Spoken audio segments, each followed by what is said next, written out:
अस्सलाम वालेकुम। आज हुकूमत की जानिब से ये बयान सामने आया है कि पाकिस्तान तहरीक इंसाफ के ऊपर पाबंदी आयद की जाएगी और इमरान खान और डॉक्टर आरिफ अलवी के ख़िलाफ़ आर्टिकल 6 के तहत संगीन गद्दारी के मुकदमात कायम होंगे।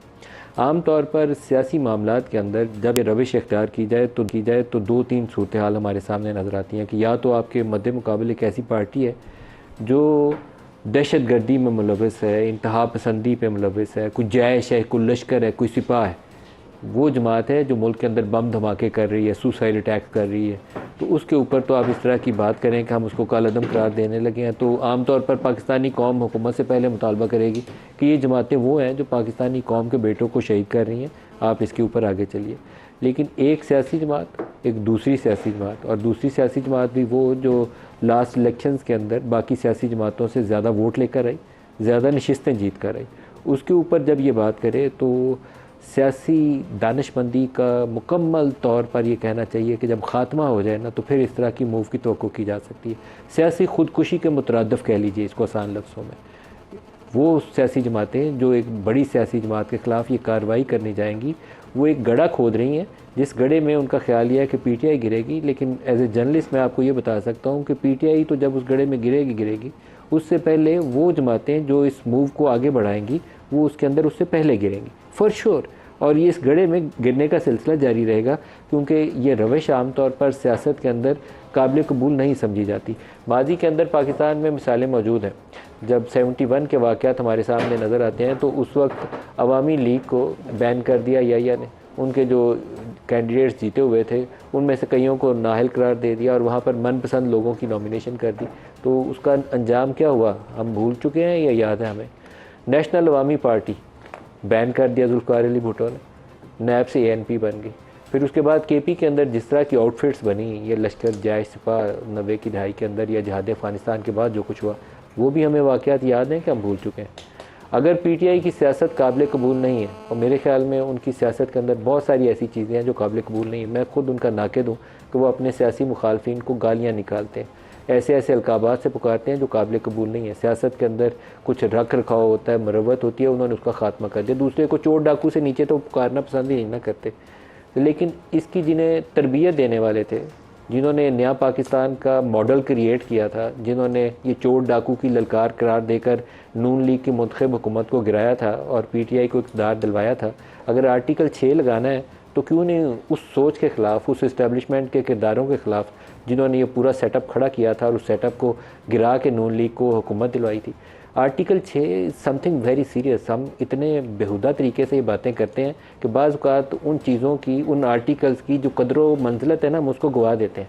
आर्टिकल 6 आइन तोड़ने के ऊपर लगना चाहिए, लेकिन नून लीग ने जनरल मुशर्रफ के ऊपर जब आर्टिकल 6 लगाने की कार्रवाई कोशिश की थी, उसके बाद नून लीग के ख़िलाफ़ क्या हुआ था, नून लीग को अच्छे से याद होगा। तो अपने सियासी मुखालिफ के ऊपर इतनी बड़ी बड़ी बातें करके कि हम तहरीक इंसाफ को बैन करने जा रहे हैं, इसके ऊपर तो फ़ॉरेन फंडिंग है और ये पता नहीं दुश्मन से मिल गई है, आर्टिकल 6 लगाने जा रहे हैं, वो बातें करने से पहले आपको अपने किरदार के ऊपर गौर करना चाहिए। नून लीग पीटीआई ने जो 9 मई किया, क्या वो दुरुस्त काम था? बिल्कुल नहीं था। यौम स्याह उसको बिल्कुल सही कहा। उसके लोग जो मुलव्वस हैं उसको सज़ा मिलनी चाहिए, बिल्कुल मिलनी चाहिए, और शफाफियत के साथ मिलनी चाहिए। वो सलूक नहीं होना चाहिए जो डॉक्टर यास्मीन या सरम जावेद के साथ हो रहा है, वो भी काबिल कबूल नहीं। सबूत लाएं, कोर्ट ऑफ लॉ में लेके जाएं, जिसको जो सज़ा मिलती है 2 साल, 5 साल, 7 साल, उसको वो सज़ा मिलनी चाहिए। लेकिन सियासत के अंदर वो रवायात अपनाएं जो कल को जाके आपके लिए फांसी का फंदा ना बन जाए। शहबाज शरीफ साहब मेरे ख़्याल में पीएमएलएन की सियासत को पाकिस्तान में नुकसान पहुंचाने वाले सबसे ज़्यादा अगर किसी शख्स को ज़िम्मेदार ठहराया जा सकता है तो वो मौजूदा वज़ीर-ए-आज़म शहबाज शरीफ साहब होंगे, क्योंकि इस्टेब्लिशमेंट के साथ मिलकर इन्होंने एक पॉपुलर जमात जो पंजाब के अंदर 2018 के इंतखाबात और उसके बाद 4 साल पीटीआई के दौरे हुकूमत में एक पावरफुल पोलिटिकल पार्टी थी पंजाब में। जितने बाई इलेक्शन हुए थे, एक सूबाई की नशिस्त सियालकोट की हारे थे, बाकी सारे के सारे 13 या 14 इलेक्शन थे पंजाब के, वो भी इवन केपी के अंदर जो बाई इलेक्शन थे वो भी पीएमएलएन जीत गई थी 4 सालों में। 2 साल के अंदर ऐसा क्या हुआ कि उसी नून लीग का वोट पंजाब के अंदर नापैद हो गया। 2018 में हम लाहौर, फैसलाबाद, ये नारोवाल, सियालकोट, इन हलकों में जाते थे तो नून लीग डोमिनेट करती थी इन हलकों में। 2024 में पीटीआई डोमिनेट करती थी इन हलकों में। क्यों? 1.5 साल के अंदर ऐसी क्या काया पलट हुई? पाकिस्तान मुस्लिम लीग नवाज़ को अपने अंदर झांक कर देखना चाहिए कि कहाँ मिस्टेक की। वो जो नारे लगाते थे वोट को इज़्ज़त दो, वोट को इज़्ज़त दो, उसके छोड़ के जब उनके ऊपर इमरान खान कहते थे ये बूट पॉलिश करते हैं, जब वो तर्ज सियासत इन्होंने बूट पॉलिशी वाला अपनाया तो उसके बाद इनका वोट ख़त्म हो गया और ये जारी रहेगा। ये तनज़ली का सफ़र है जब तक अपनी सियासत दुरुस्त राह पे लाएंगे नहीं। फ़ौज को गालियाँ नहीं निकालनी चाहिए, ये काबिल कबूल नहीं है। सुप्रीम कोर्ट के ऊपर अटैक जैसे नून लीग ने किया था नहीं करना चाहिए। अदारों का एक रख रखाव है वो रखना चाहिए, लेकिन ना उनके कंधों पे चढ़ के हुकूमत में आना चाहिए और ना उनके कंधों पे बंदूक रख के फायर करने चाहिए। अपनी सियासत करें अपने अपने दायरा कार के अंदर रहते हुए, उनको सिर्फ कहें कि आप सियासत में मुदाखलत ना करें, इससे ज़्यादा आपका रोल नहीं है। आज जो अता तारड़ का बयान है वो आपको सुनवा दूँ, फिर गुफ्तगू आगे बढ़ाते हैं।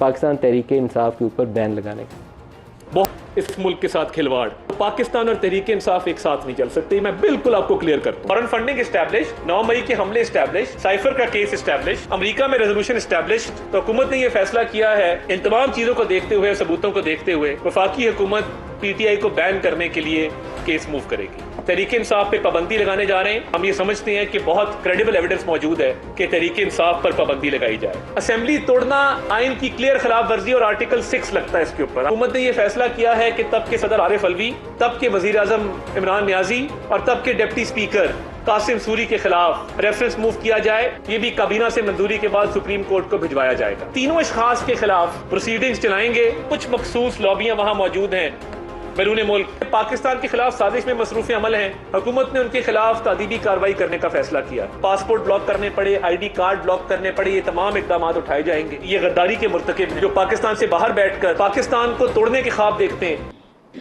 जो आज हमारे साथ प्रोग्राम में शुरका है, मुस्तफ़ा नवाज़ खोखर साहब हैं, आबिद शेर अली साहब हैं, शाह खावर साहब हैं, इसके अलावा सलमान अकरम राजा साहब हमारे साथ हैं। सबको प्रोग्राम में खुश आमदीद कहता हूँ। मुस्तफ़ा नवाज़ साहब, PTI पे पाबंदी और आर्टिकल 6 दोनों के ऊपर आपका रद्द-ए-अमल। मलिक साहब, अफसोसनाक दिन है आज पाकिस्तान की सियासत में कि ऐसी जमातें, खुसूसन मुस्लिम लीग नून, मैं ये समझता हूँ कि उनके जो सदर हैं, सरबराह हैं मियाँ नवाज शरीफ साहब, उनका एक बड़ा तवील पॉलिटिकल करियर है और उनके असल सियासी सफ़र का आगाज़ शुरू हुआ 1993 में, जब उन्होंने कहा मैं डिक्टेशन नहीं लूँगा, इस्तीफ़ा नहीं दूंगा, डिक्टेशन नहीं लूँगा। वो सफ़र जो उनका उस वक्त से शुरू हुआ, आज उसका इख्तिताम जो नज़र आ रहा है वो इस चीज़ पे कि जो हुक्म मेरे आका।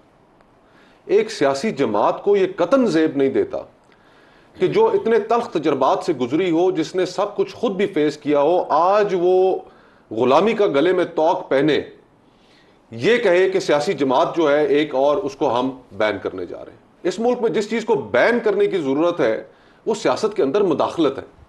उसको बैन करने की कोई सियासी जमात बात नहीं करती। तमाम सियासी जमातें इस चीज़ के ऊपर कल्बी तौर पर, जहनी तौर पर यकसू हैं कि हमने जिनकी सियासत के अंदर मुदाखलत बैन होनी चाहिए उनके साथ हमने अलाकार बनना है, उनको इस्तेमाल करना है, इस्तेमाल करके हुकूमत में आना है। उस बैन करने को वो उस तरफ नहीं जाते ये। और आज नतीजा ये है कि हमारा मुल्क माशी तौर पर बहुत गैर मुस्तहकम है। आज इस मुल्क के अंदर आम लोग अपनी उनकी जिंदगी गुजारना अजीरन हुई है इस पॉलिटिकल इंस्टेबिलिटी की वजह से। बजाय इसके कि बेटर सेंस प्रिवेल करे तमाम पॉलिटिकल प्लेयर्स में, वो बैठकर मामलात का हल निकालें, ये मामलात को मजीद कशीदगी की तरफ लेके जाएंगे। आर्टिकल 6 2 साल पहले एक वाकया होता है, वो कहते हैं ना कि लड़ाई के बाद जो मौका याद आए अपने मुंह पे मारना चाहिए।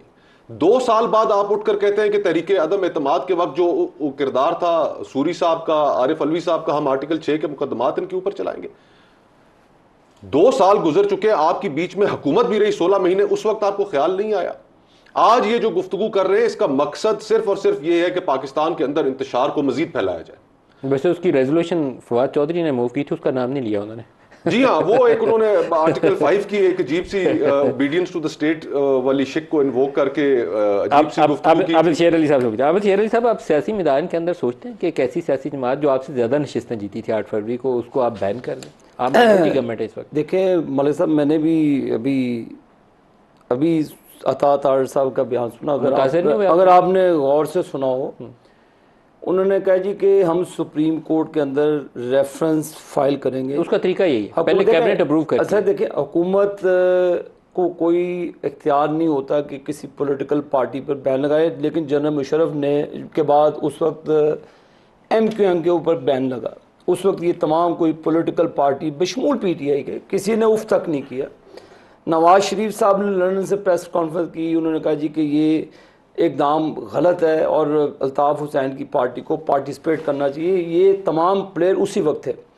उमर अयूब साहब आज बड़ा चीख रहे हैं। उमर अयूब साहब उस वक्त बैन नहीं हुई रिसेंट पास में। एमके पाकिस्तान के नाम से सिर्फ डॉक्टर फारूक सत्तार की सरबराही में थी, डिस्टिंक्शन हो गया एमके लंदन और एमके पाकिस्तान। किस तरह किसने तोड़ा उनको, किसने इलेक्शन नहीं लड़ने दिया, किस तरह उनकी लीडरशिप को टीवी पे नहीं आने दिया। उसके बावजूद उमर अयूब साहब की आज मैं गुफ्तगू सुन रहा था। उमर अयूब साहब उस वक्त आप तहरीके इंसाफ को बैन करने की हिमायत करते हैं, मुखालफत करते हैं? सीधा जवाब दें। मैं सर आपको पूरा जवाब दूंगा इसका। अब उमर अयूब साहब बैठे हैं, आपको याद होगा जवेद हाशमी साहब जो इनका हिस्सा रहे हैं, आर्टिकल 6 लगा था जनरल मुशर्रफ के दौर में। 4 साल उस शख्स ने जेल के अंदर काटा। जब उसको फालिज का अटैक भी हुआ वो जेल में रहा, उसको बाहर नहीं आने दिया गया। आर्टिकल 6 लगाया। क्या जवेद हाशमी साहब ने एक लेटर तकसीम किया जिसकी ये पादाश में ये उमर अयूब वगैरह उसी का हिस्सा थे।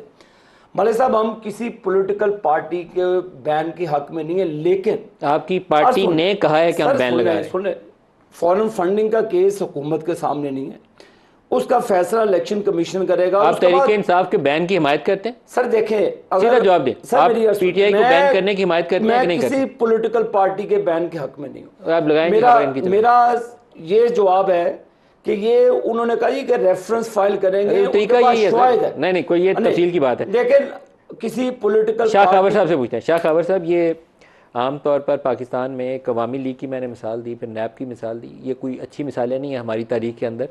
तहरीके इंसाफ को बैन करना चाहिए या नहीं करना चाहिए? देखिए, मैं तो ये समझता हूँ, मैं जमहूरियत पे यकीन रखता हूँ।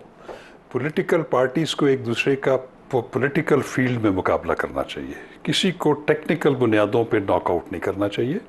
इसमें बिल्कुल ये हटल हकीकत है कि पीटीआई जो है वो सबसे बड़ी जमात जो है, उसके हिमायत याफ्ता जो आज़ाद उम्मीदवार थे वो एमर्ज हुए, को कि उनको सिंपल मेजॉरिटी नहीं मिली।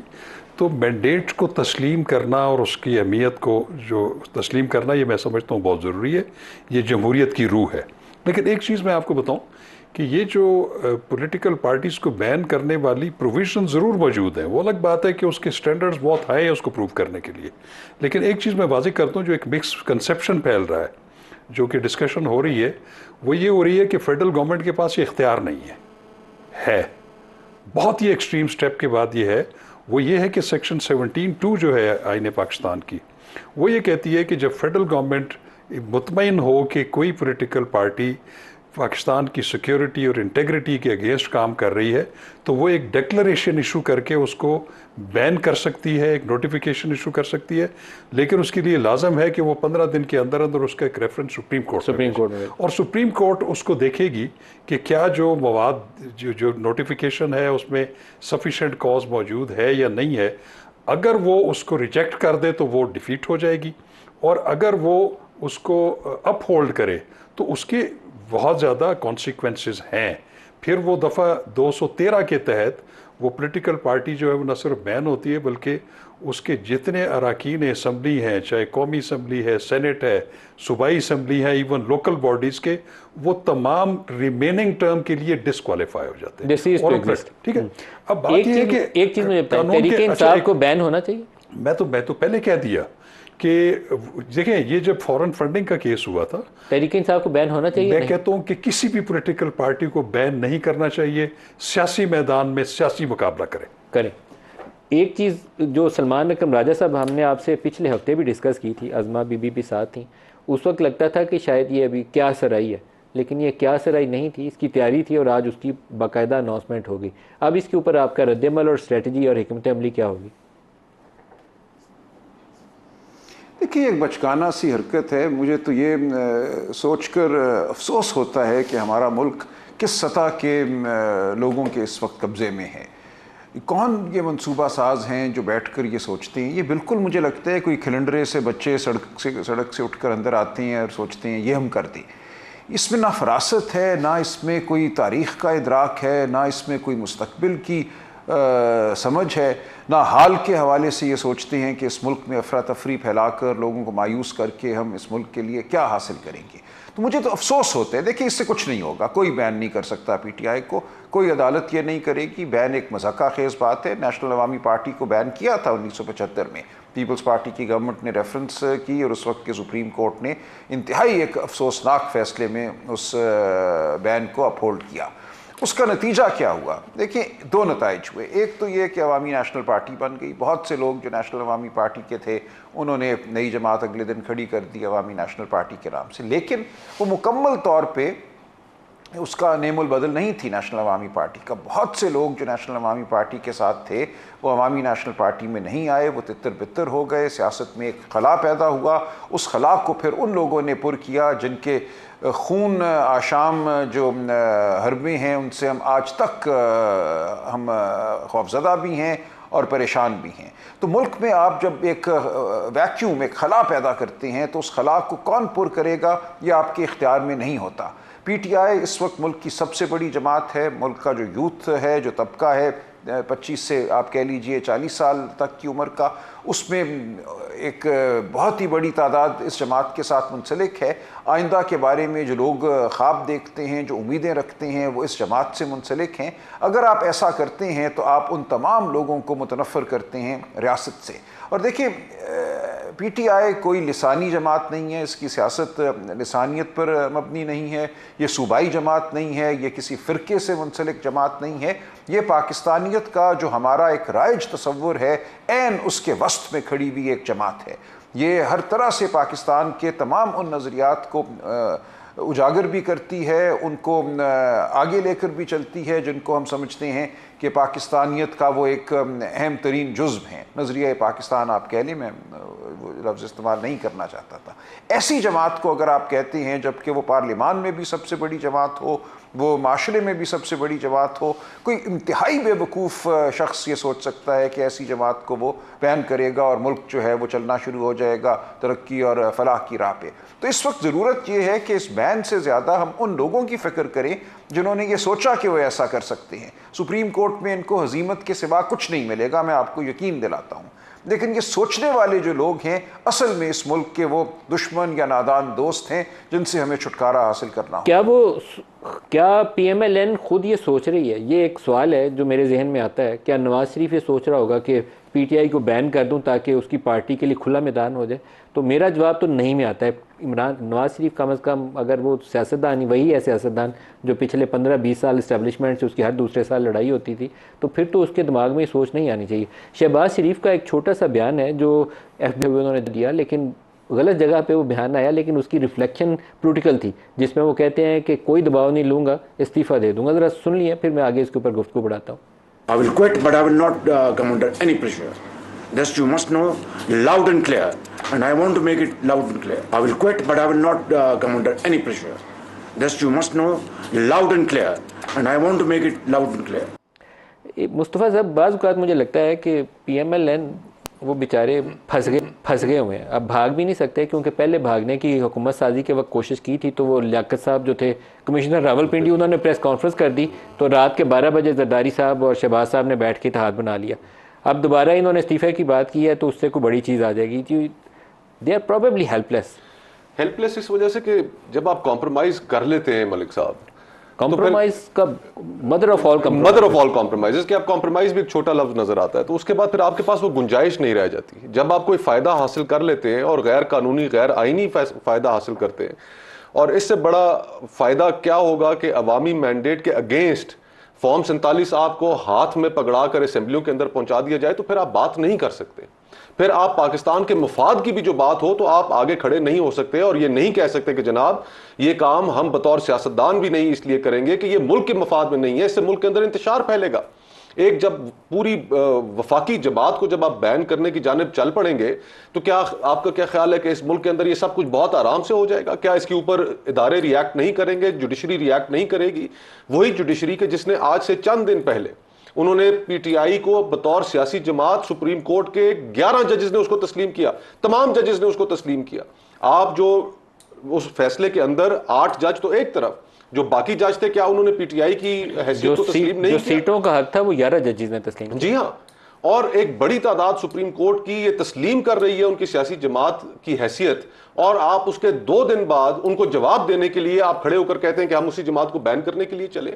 तो मुल्क अगर इंतशार की तरफ जाता है, अगर खुदा न खास्ता मुल्क मजीद बहरान की तरफ जाता है, तो इसकी जिम्मेदारी मुस्लिम लीग नून के कंधों पर, पीपल्स पार्टी के कंधों पर और एस्टेब्लिशमेंट के कंधों पर होगी कि आपने जानते बूझते हुए मामलात को आप इस नहज पर ले गए जहां पर मुल्क को नुकसान हो। हम किसी भी नुकसान के मुतहम्मिल नहीं हो सकते मलिक साहब। लोग इस वक्त जो जुलाई और अगस्त के बिजली के बिल आने लोगों को, लोग अपना गुजारा नहीं कर पा रहे। 50% पाकिस्तानी तकरीबन इस वक्त सतह गुर्बत से नीचे जा चुका है वर्ल्ड बैंक की रिपोर्ट के मुताबिक। 50% पाकिस्तानी, ये आधा मुल्क इस वक्त सतह गुर्बत से नीचे जा चुका है।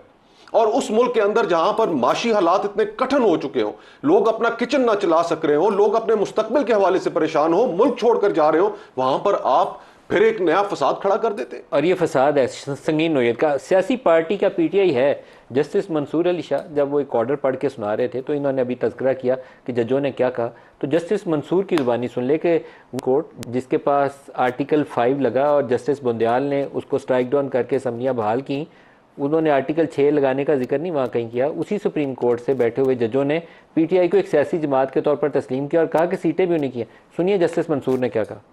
It is declared that for the purposes and within the meaning of paragraphs D and E of clause 6 of Article 51 and paragraph C of clause 3 of Article 106 of the Constitution, Pakistan Tehreek-e-Insaf (PTI) was and is a political party which secured or won the 2 terms being interchangeable general seats in the national and provincial assemblies in the general elections of 2024 as hereinafter provided. Abid शेर अली साहब, या तो अपनी legal team आप बदलिए या सियासी जो आपकी सोच है ना उसके अंदर कुछ ऐसे लोग डालिए जो सियासी अंदाज में ही सोचते हैं। देखिए मलिक साहब, हमारी पॉलिटिकल सोच है और नवाज शरीफ साहब कभी भी एक्सट्रीम पे नहीं जाते, क्योंकि वो इस खुद इन मामला से गुजरे। जिस तरह PMLN पे पाबंदियां लगी गई, PMLN को 2018 में जिन प्रोसेस से गुजारा गया, 2018 के बाद गुजारा गया, वो PTI उस चीज़ का हिस्सा रही है। लेकिन अगेन ये एक पॉलिटिकल डिबेट है और लीगल डिबेट है। मैं आपको पहले भी कह चुका हूँ कि हुकूमत एक रेफरेंस दायर करने उनका राइट बनता है, करना भी चाहिए। फॉरेन फंडिंग केस का फैसला नहीं हुआ, क्यों नहीं हुआ, ये चीज़ें देखें एक बहस तलब है। अगेन ये सुप्रीम कोर्ट में जाएगा, सुप्रीम कोर्ट इसे अपहोल्ड करती है या स्ट्राइक डाउन करती है, ये उसका मसला है। हमने कभी भी विक्टिमाइज नहीं किया किसी बंदे को, ये उनके 9 मई के किए हुए काले करतूत हैं। आप भी उसके शायद हैं। जिन लोगों ने आग लगाई, जो लोग कोर कमांडर हाउस की तरफ लेकर गए, ये पाकिस्तान की पॉलिटिक्स में कभी भी नहीं हुआ मलिक साहब।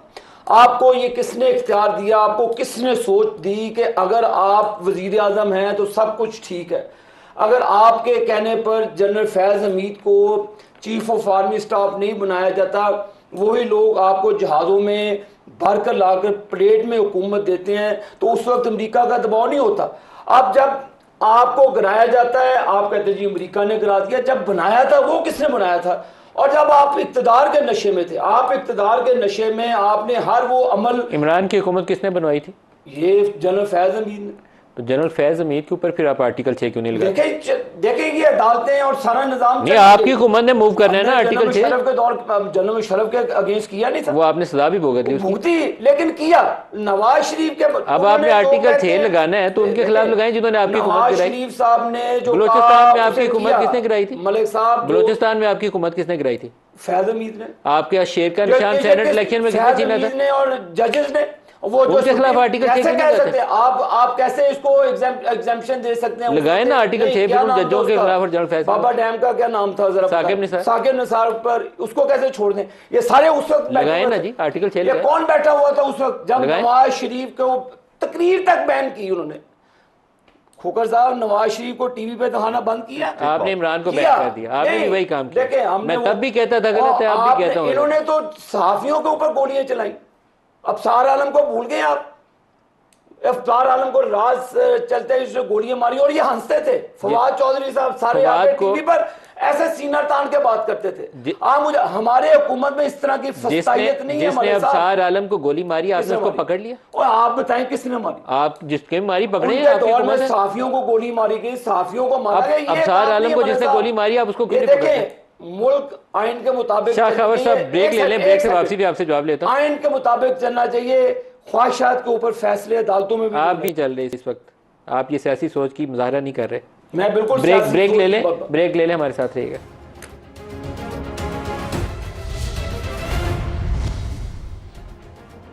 प्रोग्राम में दोबारा खुश आमदीद कहते हैं। शाह खबर साहब, सियासी एतबार से आप क्या तजवीज़ करते हैं? ये जितना पोलराइज्ड इस वक्त माहौल है, इसमें मज़ीद इजाफा ही होगा, आग ही लगेगी, तो हम पाकिस्तान में क्या ये अफोर्ड कर सकते हैं? देखिए, अफोर्ड नहीं कर सकते। मैं समझता हूँ कि इस वक्त एक वसी तर डायलॉग की ज़रूरत है। तमाम पॉलिटिकल पार्टीज़ में, तमाम स्टेक होल्डर्स में मैं बरमला कहूँगा, अदलिया को भी बीच में शामिल करें, आप एस्टेब्लिशमेंट को भी बीच में शामिल करें, आप जो सहाफ़ती तंजीमें हैं उनको भी शामिल करें। एक जब तक आप एक बैठ के एक जनरल कंसेंसस डेवलप नहीं करेंगे कि हमने करना क्या है, हमने जब तक ये अपने आप को जो है वो तैयार न किया कि हमने किसी की जो है वो बंदूक के लिए जो है अपनी शोल्डर नहीं प्रोवाइड करना, हमने किसी को लेट डाउन करने के लिए दूसरे की सीढ़ी इस्तेमाल नहीं करनी। देखें, ये 2013 में जब PMLN की गवर्नमेंट आई थी तो किसने धरना शुरू किया था? जितने भी था, सर एस्टेब्लिशमेंट ने बैक किया था इमरान खान को। मैं ये कह रहा हूँ कि आप क्यों अपना कंधा देते हैं दूसरे की बंदूक के लिए, गोली के लिए? ये सब ने गलतियां की हुई हैं, मैं आपको बताऊं, सबसे गलतियां हुई हैं। और मैं ये समझता हूं कि अभी सलमान अकरम राजा साहब जो अभी फरमा रहे थे कि ये खलंडरे से बच्चे की जो है वो जिद है या वो काम है, आपको भी इस खलंडरेपन से निकलना पड़ेगा, आपको भी सीरियसली चीज़ों को लेके सोचना पड़ेगा। आपने क्यों IMF को लेटर लिखे हैं, आपने क्यों ट्वीट्स इस तरह की किए हैं, आपने क्यों शेख मुजीबुर रहमान का, आप भी एक बहुत ही जो है एक हटदर्म किस्म के स्टैंस के ऊपर खड़े हैं। तमाम फोर्सेस को थोड़ा थोड़ा पीछे आना पड़ेगा और पाकिस्तान के लिए सोचना पड़ेगा, पाकिस्तान के पॉलिटिकल इस्तेकाम के लिए। अब इकोनॉमी में हम कितना पीछे हैं, IMF हमारे सर पे खड़ा है। और दूसरा सबसे बड़ी बुनियादी बात यह है कि लॉ एंड ऑर्डर सिचुएशन क्या है इस वक्त। KPK के कुछ अजला में आप रात को बाहर नहीं निकल सकते, दहशत गर्दी का हमें बहुत बड़ा सामना है। ये तमाम चीज़ें तभी हैं कि ये मुल्क होगा, तब हमारी पॉलिटिक्स भी होगी, पॉलिटिकल पार्टीज भी होंगी, हमारे मफादात भी होंगे। खुदारा मैं तो ये कहता हूँ कि कोई एक शख्स आगे आए, और उसके लिए मैं हमेशा एक बात करता हूँ। मुझे याद है कि जब आसफ सईद खोसा साहब, जब वो जो असाकर निसार साहब का फुल कोर्ट बेंच था, उसमें उन्होंने एक बड़ी ज़बरदस्त बात की थी। उन्होंने ये कहा था कि इस वक्त एक वसी डायलॉग की ज़रूरत है और सदर मुमलिकत जो है वो एक ऐसा ओहदा है, इर्रिस्पेक्टिव के वहाँ कौन बैठा हुआ है, वो एक यूनिटी की अलामत है फेडरेशन की। वो तमाम स्टेक होल्डर्स को एक प्लेटफॉर्म के नीचे लेके आए, उन पे वसी तर डायलॉग करे, उधर पैरामीटर्स तय हों और उसूल जो हैं वो गेम के उसूल तय हों, और उसके बाद फिर आप पॉलिटिक्स करें।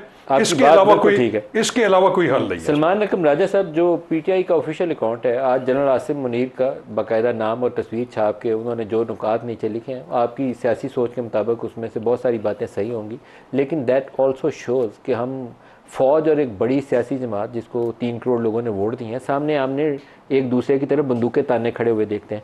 ये एक्सेप्टेबल नहीं है मुल्क की यूनिटी और इस्तेहकाम के लिए। तो there should be a way out. सियासी सोच, हिकमत अमली वो कैसे होगी? एक डायलॉग हो सकता है तो डायलॉग करें, आपस में बैठ सकते हैं वो करें, कोई तरीकाकार आप सुजेस्ट करें। खावर साहब ने एक अच्छी, शाह खावर साहब ने अच्छी बात की, आप तजवीज़ करें।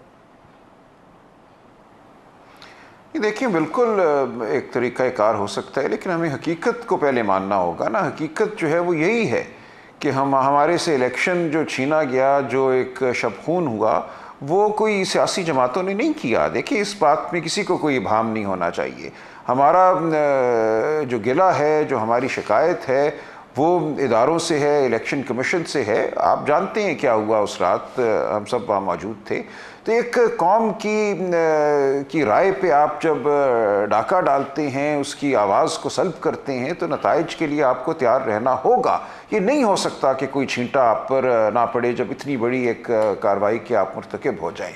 तो अब ज़रूरत ये है कि सब लोग अपने अपने किरदार पर नज़र-ए-सानी करें, फरासत से बैठ के बात करें। देखिए, ये कहना कि सब ये गालियां देते हैं, सब ये खिलंडरे हैं, ऐसा नहीं है। पीटीआई के साथ बहुत बड़ी तादाद में वो लोग मुंसलिक हैं जो मैं समझता हूँ वाक़तन इस मुल्क की फ़लाह के लिए सोचते भी हैं और फ़लाह के लिए काम करने की सलाहियत रखते हैं। आपने उनको रद्द किया, आपने उनको एक मंसूबे के तहत पार्लिमान में नहीं आने दिया।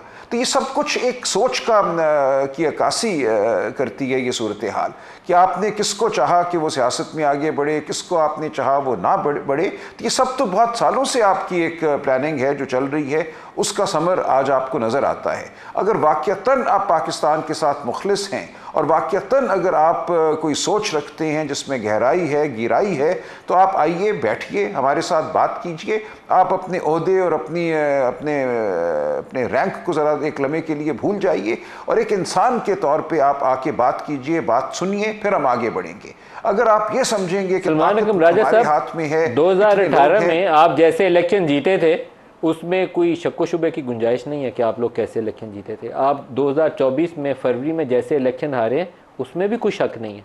मैं आपको ये नहीं कहूँगा कि आपको जेन्युइनली आप हार गए, मैन्युफैक्चर्ड था प्रोसेस। 18 में भी आपको सपोर्ट किया गया था, 24 में आपको हराने के लिए भी सिस्टम ने काम किया, लेकिन आपके लिए कोई वे फॉरवर्ड भी तो होगा ना। आप जो जनरलाइज स्टेटमेंट दें तो वो ठीक नहीं है, और फौज से टकराओ वो भी पाकिस्तान का मफाद नहीं है। ये पाकिस्तान का मफाद नहीं है कि फौज को गाली निकाली जाए, ये भी मफाद नहीं है कि एक वज़ीर-ए-आज़म को जेल में डाल दें। बिल्कुल ठीक बात है, बिल्कुल ठीक है, बिल्कुल टकराव नहीं होना चाहिए। तो होना ये चाहिए कि हम सब इस मुल्क के वफादार शहरी हैं, हम सब इस मुल्क के लिए दर्द रखते हैं। हम सबको बैठ के अपनी गलतियों को मानना चाहिए, वो 2018 की गलती हो या 2024 की गलती हो, हमें उनको तस्लीम करना चाहिए और हमें अवाम को अहमियत देनी चाहिए। देखिए, ये बहुत पुरानी बात हो गई कि पाकिस्तान के अवाम कुछ नहीं जानते, अनपढ़ हैं, जाहिल हैं, हम ऊपर से बैठ के चंद टेक्नोक्रेट्स की मदद से मुल्क को दौड़ाएंगे। ऐसे नहीं होता। ये 76 साल से हम ये करने की कोशिश कर रहे हैं। सन 60 की दिहाई में और टेक्नोक्रेट होते थे, 80 की दिहाई में कोई और आ गए, फिर हमने देखा 2000 में और आ गए और मुल्क नीचे से नीचे जाता गया। तो हमें सबको बैठ के ये सोचना होगा कि आगे बढ़ने का तरीका क्या है। जो बजट आया है ये पाकिस्तान की आवाम के चेहरे पर एक तमाचा है। जिस तरह सैलरीड क्लास को, जो तनख्वाहदार तबका है, उनको निचोड़ा गया है, उससे नज़र ये आता है कि जहनी एक किस्म की एक बैंक्रप्सी है, जहन में कोई सोच नहीं है फलाह की, आगे बढ़ने की। तो आप बैठिए, हमारे साथ बात कीजिए। हमारा ताल्लुक़ लोगों के साथ है, गलियों में, घरोंदों में, गाँव में जो लोग बसते हैं उनकी आवाज़ आप सुनिए, हम आगे बढ़ पाएंगे। आप एक किसी बंद कमरे में बैठकर इतनी ऊंची फसील क्यों ना हो, आप फैसले नहीं कर सकते। बयानात की जो तलखी है उसको मैं अगर सामने रखूं तो मुझे अभी कोई मिडिल ग्राउंड नज़र नहीं आती। इमरान खान जब ये केस जो भी अभी तोशा खाना का, वो भी घटिया केस है माजरत के साथ, उसके अंदर वो जज साहब के सामने उन्होंने दोबारा बोला कि बादशाह सलामत को पसंद नहीं, जिसको बादशाह सलामत कह रहे थे 25 करोड़ को पता है किसको कह रहे थे। इसलिए मैं टीवी पे इसलिए नहीं बोलूँगा कि मेरे चैनल के लिए मसाइल ना पैदा हो जाए। तो आपको अगर मिडिल ग्राउंड स्ट्राइक करनी है तो डिसेंट लोग, सलमान अकरम राजा इंगेज करें, खुशा महमूद कुरैशी किसी को इंगेज करें, तो मिडिल ग्राउंड आ जाएगी कहीं ना कहीं। गालियों से तो मिडिल ग्राउंड नहीं है। बिल्कुल मिडिल ग्राउंड निकल सकती है, लेकिन उस मिडिल ग्राउंड के निकालने के लिए तहरीक इंसाफ को अपनी सोच के अंदर भी एक मुस्बत पॉजिटिविटी लेकर आनी पड़ेगी। अभी सलमान भाई की जितनी गुफ्तगू मैं समझाऊं उसमें उन्होंने कहा कि आप आइए हमारे साथ बैठिए, चाहे जितना मर्जी है, बड़ा आपका रैंक हो, ओहदा हो। मुराद क्या है? मुराद ये है कि हम आर्मी चीफ से मुज़ाकरात करना चाहते हैं। मुराद क्या है कि हम इस्टेब्लिशमेंट से बात करना चाहते हैं। दीगर जो पॉलिटिकल फोर्सेज हैं वो भी पाकिस्तान के लेजिटिमेट स्टेक होल्डर्स हैं। आप उनके किरदार को इस तरह मिनिमाइज नहीं कर सकते।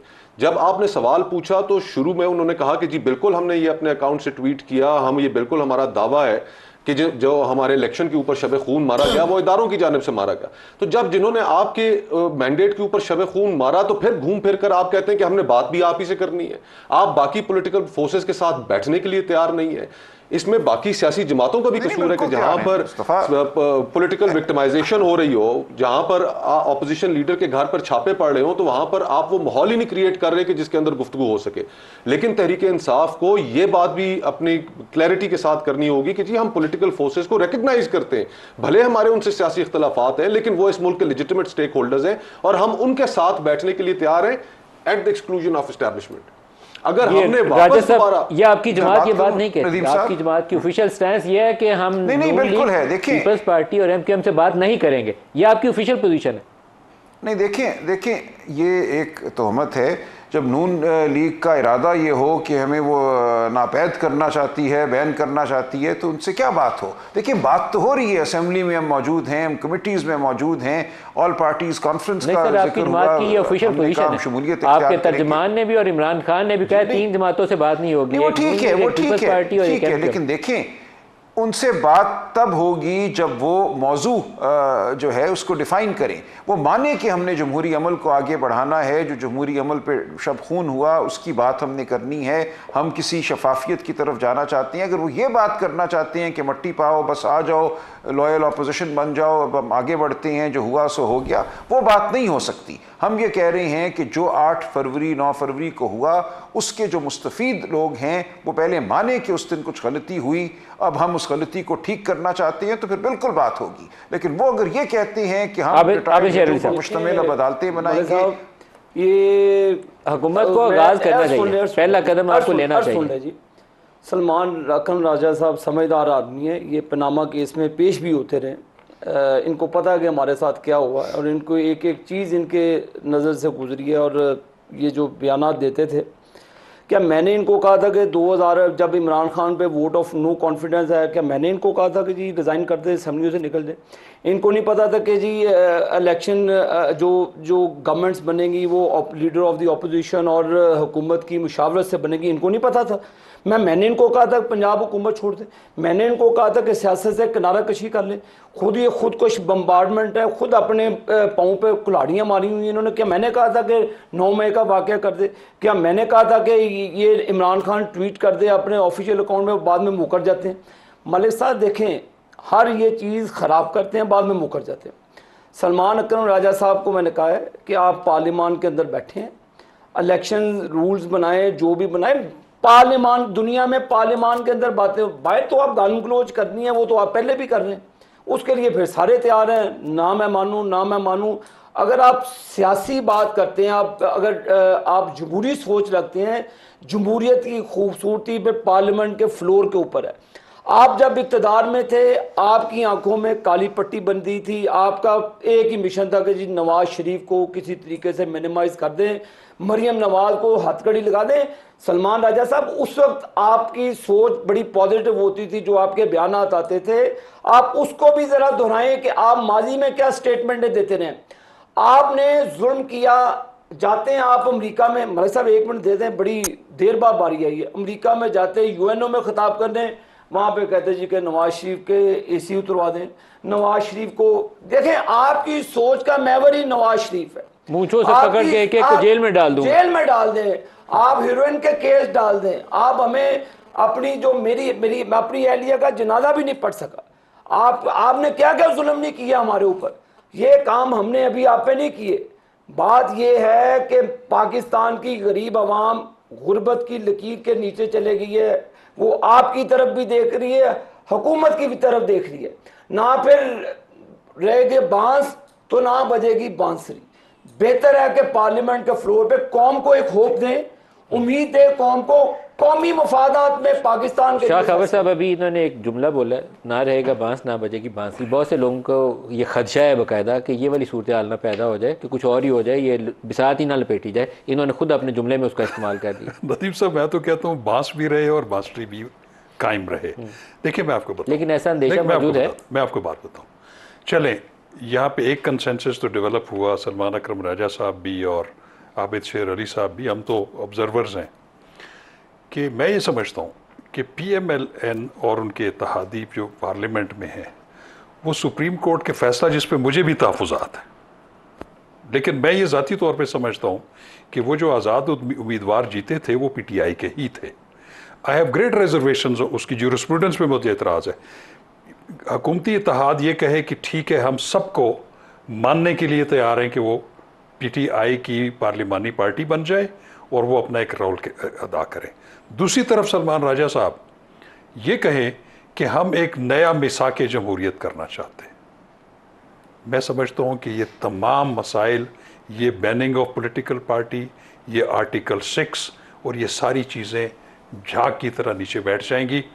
दोनों स्टेक होल्डर्स को अपनी अपनी पोजीशन से पीछे आना पड़ेगा, एक दूसरे के मैंडेट को मानना पड़ेगा, एक दूसरे की हैसियत को तस्लीम करना पड़ेगा। शाह खबर साहब, आप एक हिम्मत करिए जी, एक इनवाइट भेजिए वो गौहर साहब को और सलमान अकरम राजा साहब को, और इधर से इनके पार्टी के 2 सीनियर लोगों को इनवाइट भेजिए। हो सकता है आपके साथ बैठ के मैं समझता हूँ कि अगर ये हो सकता है तो मैं और मुस्तफ़ा साहब ये करने के लिए तैयार हैं जी आप? जी बिल्कुल शाह खबर साहब, आप दोनों दावत दीजिए इनके। बिल्कुल देते। तो लेट्स सी कि वो क्या रिस्पॉन्ड करते हैं। आप उनको तस्लीम करें कि वो जितने भी 81 या 82 सियासत में दूसरे के लिए गुंजाइश पैदा करें ना, बात करें तो रास्ता निकल आता है। और उधर से वो ये कहें कि हम मिसाक जमहूरियत पॉलिटिकल पार्टी से करने के लिए तैयार हैं।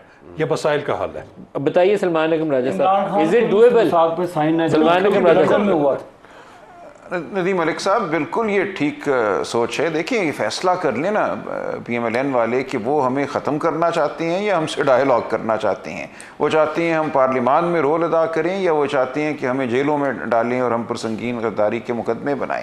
देखिए ये सोच की जो वजाहत है वो तो इनकी तरफ से आनी होगी ना। हुकूमत ये है, इनके हाथ में इस वक्त ताकत है, झूठी सच्ची जो भी है, हुकूमत तो ये है।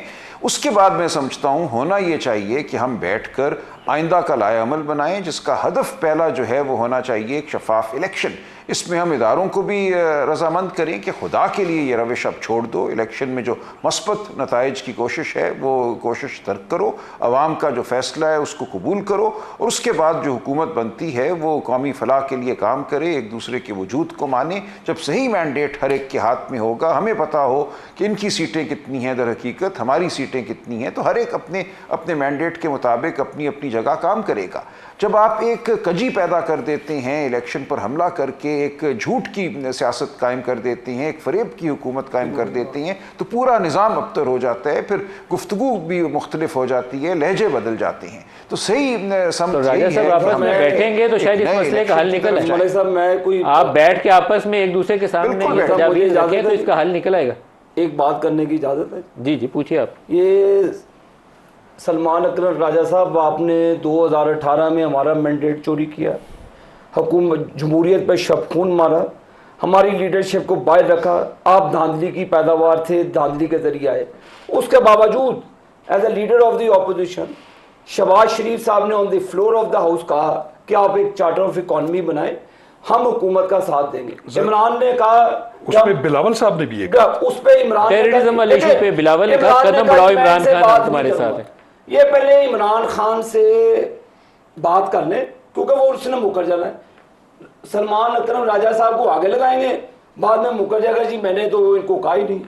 पहले ये अपने लीडर से इजाजत ले जाए क्योंकि उसने मुकर, राजा साहब दोबारा आप जवाब दें, उसने मुकर जाना। राजा साहब से जवाब ले। जी राजा साहब। नहीं देखिए, माजी जो है हमारी कौम का, हमारे मुल्क का कोई ताबनाक नहीं है, उसमें बहुत गलतियां हुई हैं, हर तरफ गलतियां हुई हैं।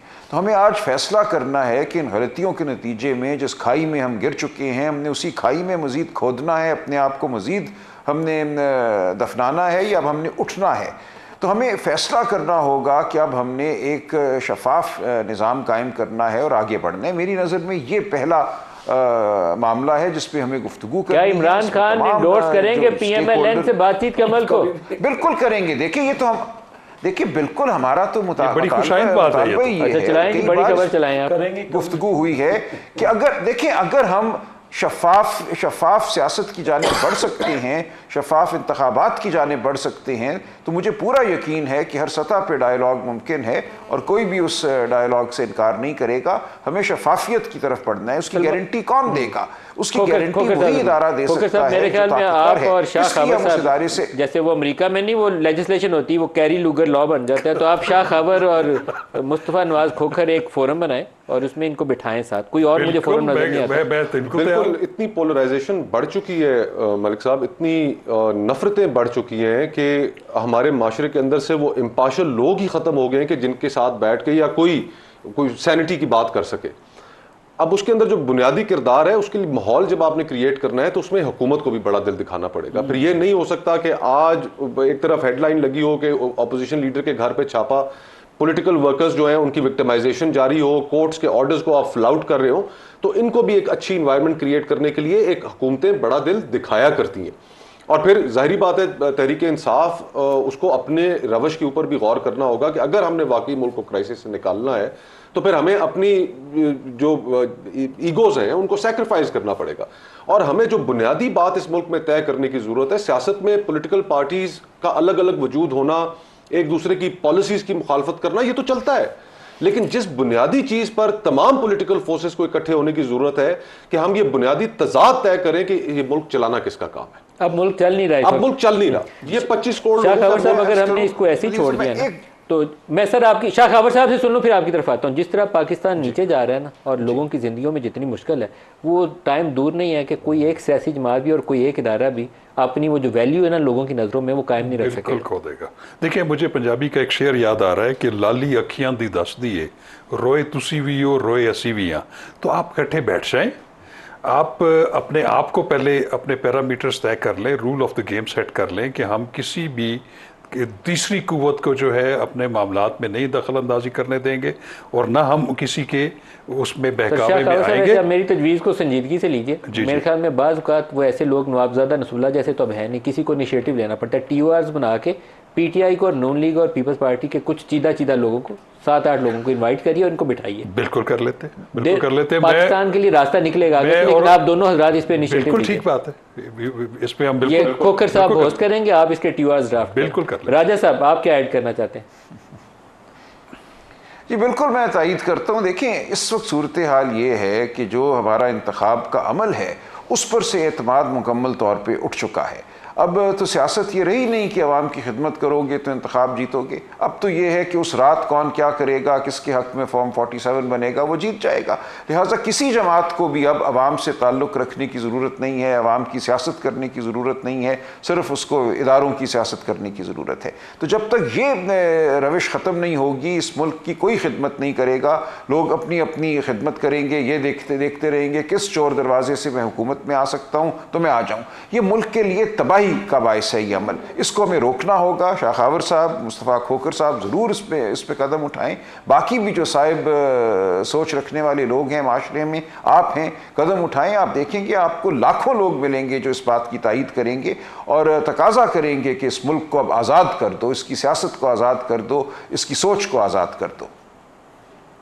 क्लोजिंग रिमार्क्स साहब आपसे। देखिए जी मर साहब, मैं यही कहूँगा स्पीकर नेशनल असम्बली की सरबराही में एक कमेटी एक पार्लियामान के अंदर मिलाने, रूल्स तय कर लें, फिर तमाम पॉलिटिकल पार्टीज, मैं फिर अगेन कहूँगा कि आई डोंट नो कि इमरान खान उस पर कारबंद रहेंगे कि नहीं।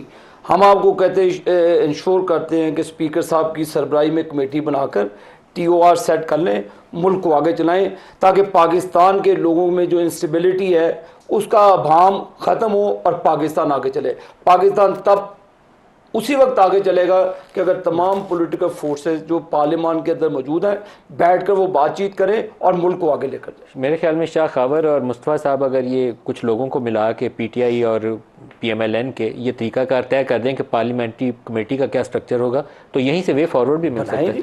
और उसमें as a good will gesture government जो है वो PTI के उन आज़ाद लोगों को PTI में तस्लीम कर पहला स्टेप तो ये हो सकता है, कॉन्फिडेंस बिल्डिंग हो सकती है। मुस्तफ़ा नवाज खोखर साहब, आबिद शेर अली साहब, शाह खावर साहब और सलमान अगम राजा साहब, आज के लिए इतना इजाज़त दीजिए। अल्लाह हाफ़िज़।